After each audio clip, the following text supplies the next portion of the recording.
দেশের স্বার্থে চাঁদাবাজ ও মামলাবাজদের প্রতিহত করতে ঐক্য চায় ইসলামী আন্দোলন। বরগুনা ২ আসনের ইসলামী আন্দোলনের প্রার্থী কাশেমী। রাজনীতি করা মানে বিজয়ী না হলেই যে সমাজে কোনো ভালো কাজে অংশীদারিত্ব থাকা।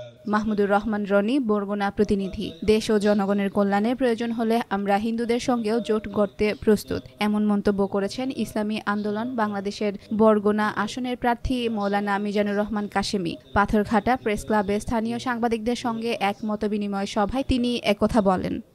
সাংবাদিকদের এক প্রশ্ন ছিল, আকীদা ও আদর্শগত বিষয়ে জামায়াতে ইসলামের সঙ্গে গুরুতর মতভেদ থাকা সত্ত্বেও কেন তাদের সঙ্গে ঐক্য সম্ভাবনা নিয়ে আলোচনা করা হচ্ছে। এমন প্রশ্নের জবাবে মৌলানা কাশেমী বলেন, আমরা আকীদা, আদর্শ ও নীতির প্রশ্নে আপোষহীন। এগুলো নিয়ে আমাদের মতবিরোধ এখনো আছে।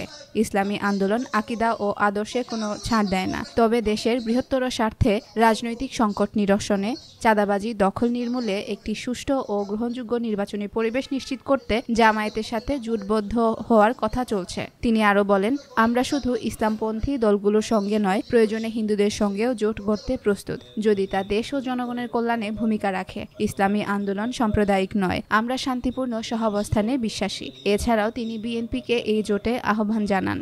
মতবিনিময় সভায় তিনি আরও বলেন, আমাদের লক্ষ্য দেশে ইসলামী শাসন প্রতিষ্ঠা, নৈতিক সমাজ গঠন ও দুর্নীতিমুক্ত প্রশাসন। রাজনীতিকে কল্যাণমুখী পথে ফিরিয়ে আনাই আমাদের উদ্দেশ্য।